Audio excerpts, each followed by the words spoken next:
At the time of this recording, at least 217 people have been killed by Israeli bombs in Gaza. 63 of them were children, the vast majority non-combatants. Israel has leveled residential buildings, towers housing international media outlets, all the roads leading to Gaza's trauma hospital, a Doctors Without Borders hospital, and refugee camps. In the al-Shati refugee camp massacre on May 15th, they killed 7 members of the same family huddled in their home.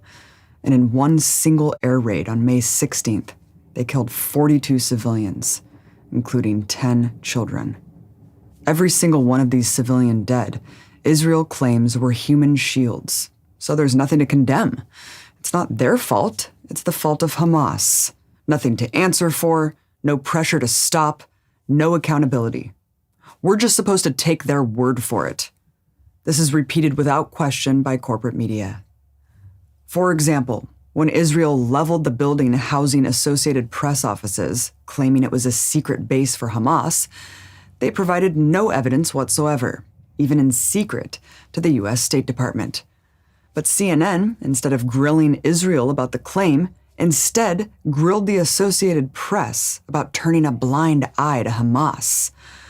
The human shield narrative is really the only defense Israel and the U.S. have for excusing these brutal crimes against humanity. Here's the thing. Claiming civilians you kill are human shields is not some sort of get-out-of-jail-free card. Why is it up to Israel to determine if their actions are war crimes or not? I'm going to give you 5 points that completely evaporate Israel's human shield defense and explain why it must be something to answer for in an international criminal court. Point 1. Israel provides no evidence that there are human shields. So far, the best they can do is share these photoshopped images. See, the building is red. That means Hamas is there. You know, for all of Israel's sophisticated surveillance technology with eyes over every single inch of Gaza, you'd think that they'd be able to produce more than cartoons and doctored graphics. In fact, the only proof they have provided so far are fake videos of Hamas rockets in residential areas. On May 15th, the IDF published a video of an Israeli training operation using a Hamas decoy, but claimed it was an actual Hamas missile launcher near civilians. In another lie, Netanyahu's spokesman tweeted a video claiming it was Hamas firing rockets next to an apartment building.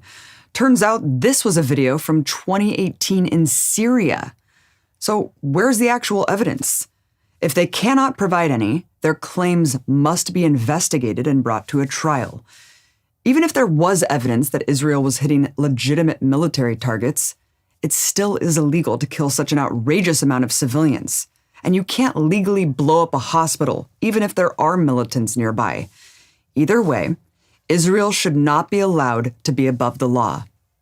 Point 2. We shouldn't take Israel's claims of human shields at face value, because they have an extensive history of lying about it.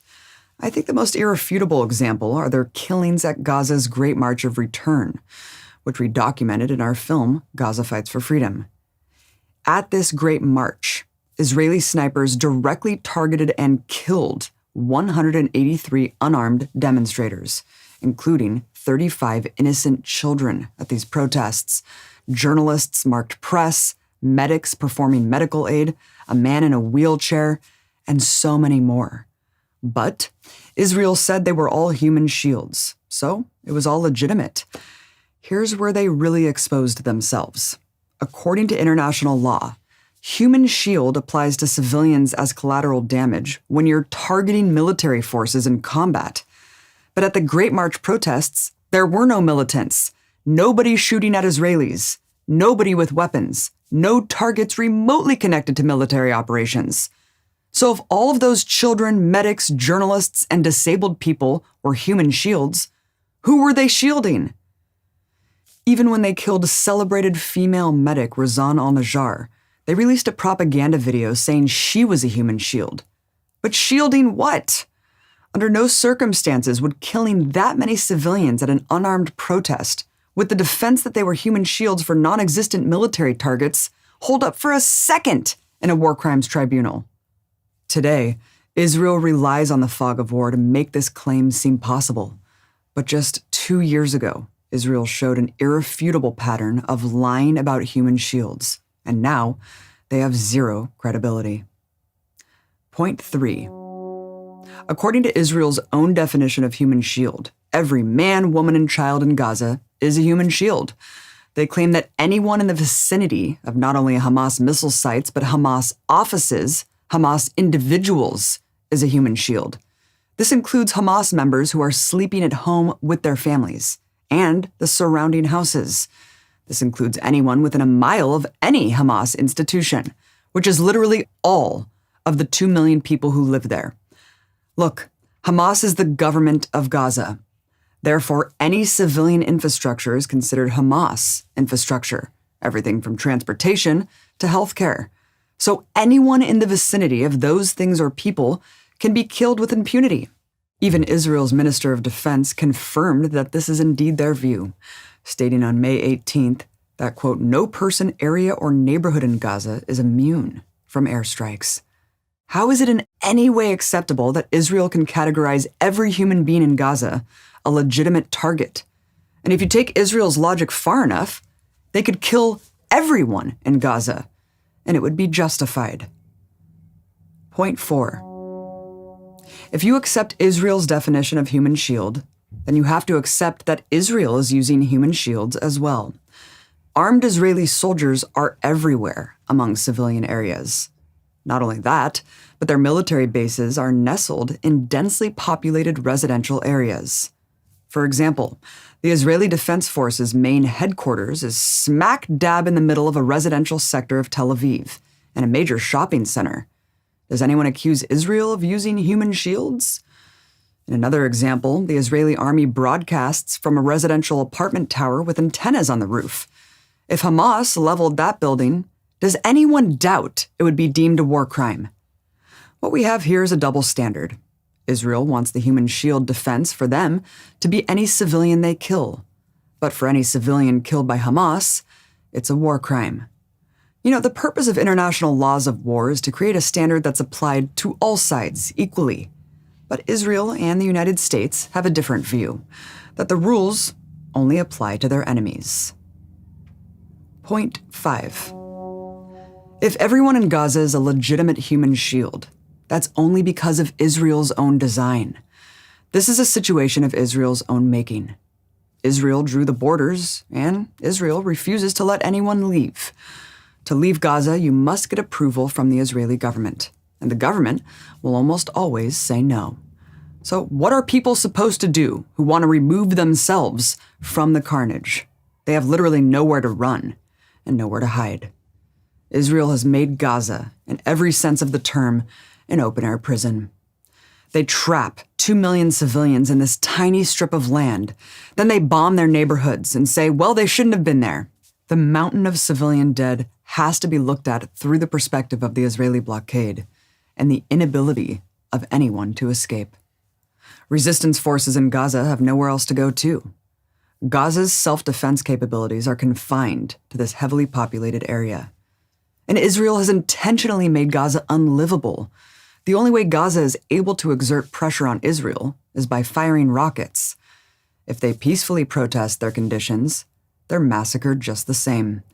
If they do nothing, Israel continues to blockade them, erode their living conditions, while ethnically cleansing the rest of their land.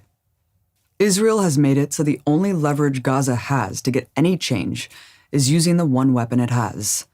Besides, Gaza has the right to self-defense under international law, and contrary to what Israel claims, the current round of fighting was started by Israel, not Hamas, when they deployed criminal violence against Al-Aqsa and Sheikh Jarrah.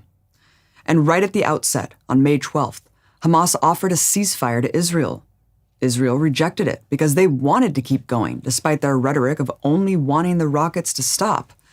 So if Israel's going to keep bombing, Gaza has no choice but to fight back. And that in turn becomes the excuse for Israel massacring so-called human shields. It's far from the first time this term has been used to state-sponsored mass slaughter. Human shield propaganda has been long applied by the empire to dehumanize the enemy in nearly every major world conflict or war, from its atrocities in Korea to Iraq. And it always serves the same purpose: to dehumanize entire populations, giving the perpetrators a free pass to act with total disregard for civilian life. What the Israeli government is trying to do is cover up what their military is actually doing, which is indiscriminate bombing. That seems glaringly apparent, and international law is very clear about indiscriminate attacks being a war crime, strictly prohibited in any situation. To sum it all up, it is completely outrageous to let Israel make this blanket claim to absolve itself of any wrongdoing. All of those lives taken had value. They all had families. They all had futures they were robbed of.